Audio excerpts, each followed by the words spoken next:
Hello, welcome to my channel. My name is Joanna, and as you may have seen, I have made my first video on the channel about, well, it was an edit, right? But I don't know if I am going to dedicate my channel entirely to that. It was just something I've made out of the blue because I felt like it.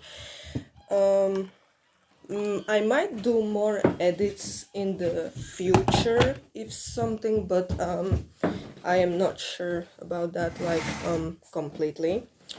Uh, this video is going to be, as the title says.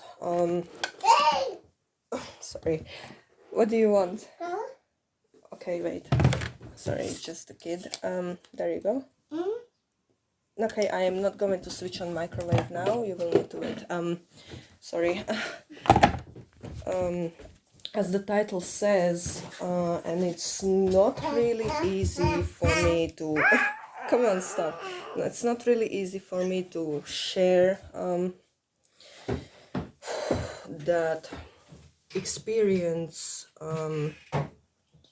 It's really hard to talk about because I'm just really used to being quiet about everything and really timid, and I just am used to keeping everything to myself, mostly for various reasons and really good reasons. But today I just decided to make this video because I just felt called to it. I feel like some people... Sorry, my video switched off. I just feel like some people really need to know the truth about about about John. It's not just about John. It's just like a truth overall that some people are wondering if he's real or not.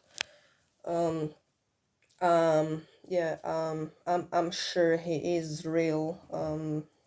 He kinda came into my life, and to talk about that I would need to talk a little bit about my background. I'll try make it quick so you can actually see that transition of how and when John came into my life. And it's not easy to talk about because that's like traumatizing events for me that happened about 3 or 4 years ago. Well, it stems from 5 years ago, but John came in 4 years ago into my life. And yeah, I really appreciate everything he's done for me. This is not some role play, cosplay, or whatever people call it like.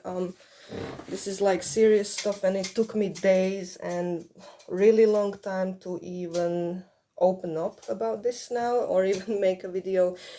Me and John weren't sure if I should do this, but lately he has a stance that if things around the world are making themselves known so much and coming out, then he said he can little bit peek out from the shadows too. Yeah, so basically about my background, sorry, it was actually really long when I spoke about the background and kind of stuff. I drifted off the subject. Yesterday I wanted to export the video that was like 40 to 50 minutes long. Yeah, I need to make this faster and shorten this. So about my background, I'm 26. I grew up in UK, studied in UK, went to school in UK, went to college in UK, and I dropped out of college. I didn't finish my level 3 course. I finished a couple of years there, but yeah, and I then moved. Basically, I ran away from the UK to live with my then boyfriend. I was 17.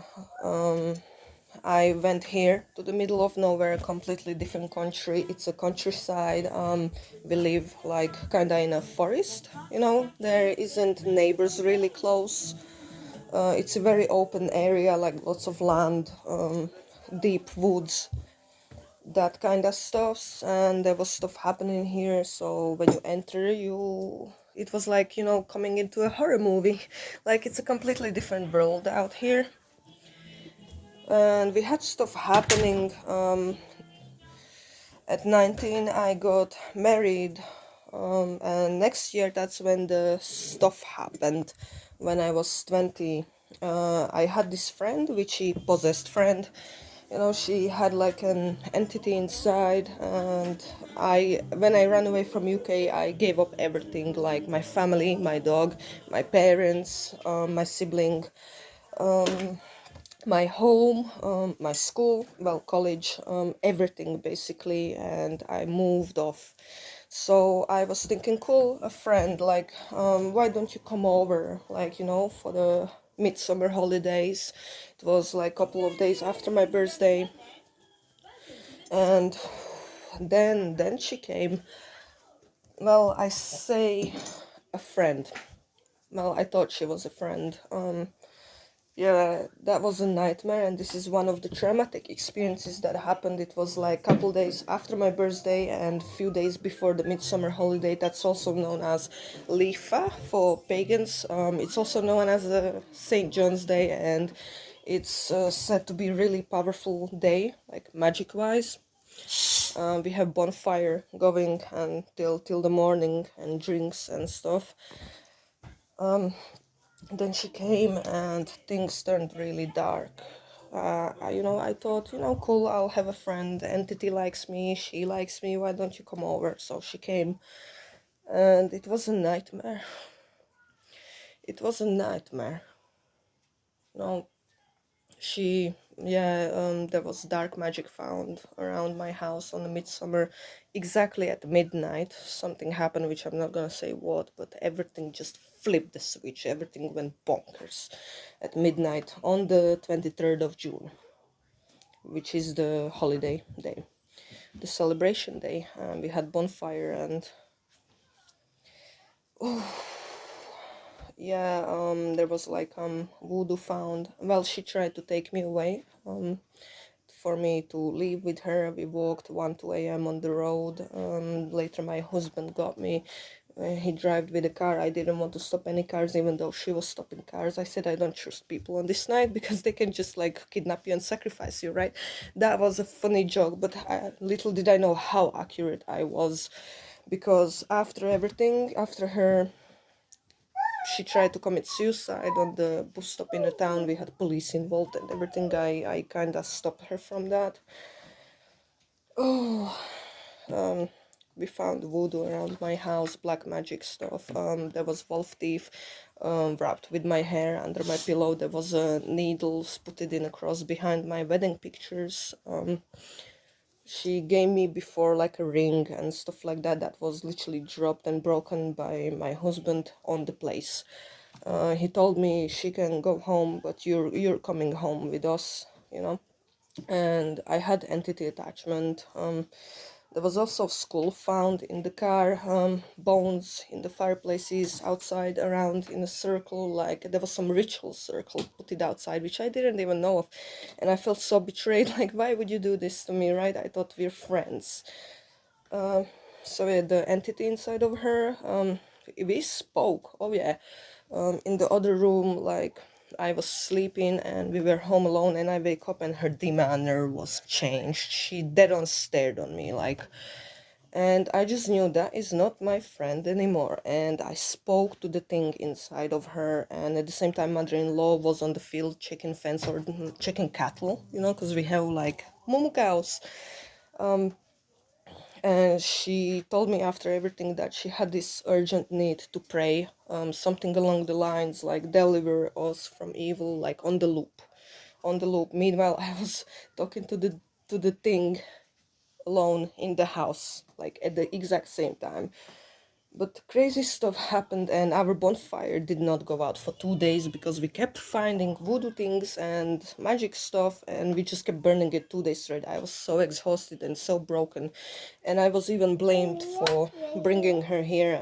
But Yeah, anyways, after all that, the entity inside of her had something to do with the devil. Like, she was devil's mother, as I understood. Some kind of dragonic, like, primordial stuff. I'm not gonna say names. I had to get free from entity. My mother went to the witch,